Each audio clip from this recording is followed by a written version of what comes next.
ಶ್ರಾವಣ ಮಾಸದಲ್ಲಿ ಹೆಚ್ಚಿನ ಜನರು ಮಾಂಸಾಹಾರದಿಂದ ದೂರವಿರ್ತಾರೆ. ಈ ಸಂಪ್ರದಾಯದ ಹಿಂದೆ ಧಾರ್ಮಿಕ ಕಾರಣ ಮಾತ್ರವಲ್ಲ, ವೈಜ್ಞಾನಿಕ ಕಾರಣಗಳು ಇವೆ ಅನ್ನೋದು ನಿಮಗೆ ತಿಳಿದಿದೆಯೇ? ಹೌದು, ಇದು ನಿಜ. ಹಾಗಾದ್ರೆ ಶ್ರಾವಣ ಮಾಸದಲ್ಲಿ ನಾನ್ ವೆಜ್ ಯಾಕೆ ಬೇಡ?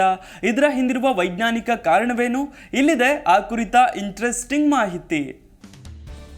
ಶ್ರಾವಣ ಮಾಸದಲ್ಲಿ ಮಾಂಸಾಹಾರ ಅವಾಯ್ಡ್ ಮಾಡಬೇಕಂತೆ. ಈ ವೇಳೆ ನಾನ್ ವೆಜ್ ಬೇಡ, ಹಿಂದಿದೆ ವೈಜ್ಞಾನಿಕ ಕಾರಣ.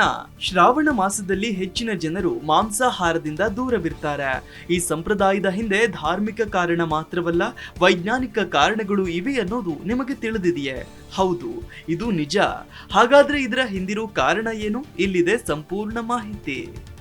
ಮುಖ್ಯವಾಗಿ ಮಳೆಗಾಲ ಜಲಚರಗಳಿಗೆ ಸಂತಾನೋತ್ಪತ್ತಿಯ ಸಂದರ್ಭವಾಗಿರುತ್ತೆ.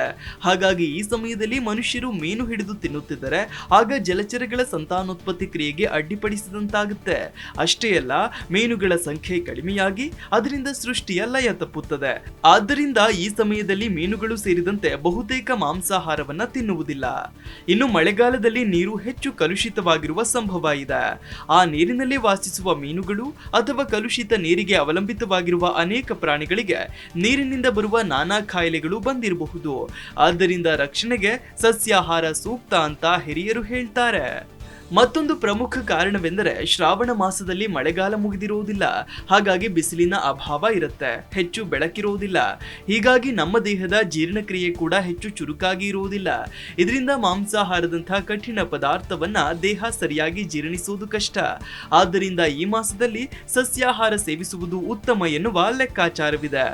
ಒಟ್ಟಾರೆಯಾಗಿ ತಲತಲಾಂತರದಿಂದ ಬಂದಿರುವ ಈ ಆಚರಣೆ ಮನುಷ್ಯನ ದೇಹ ಮತ್ತು ಆರೋಗ್ಯಕ್ಕೂ ಪ್ರಾಣಿ ಮತ್ತು ಪ್ರಕೃತಿಯ ಒಳಿತಿಗೂ ಉತ್ತಮವಾದ ದೃಷ್ಟಿ ಇಟ್ಟುಕೊಂಡೇ ಮಾಡಲಾಗಿದೆ. ಹಾಗಾಗಿ ಇದನ್ನ ಸಾಧ್ಯವಾದರೆ ಪಾಲನೆ ಮಾಡೋದು ಒಳಿತು.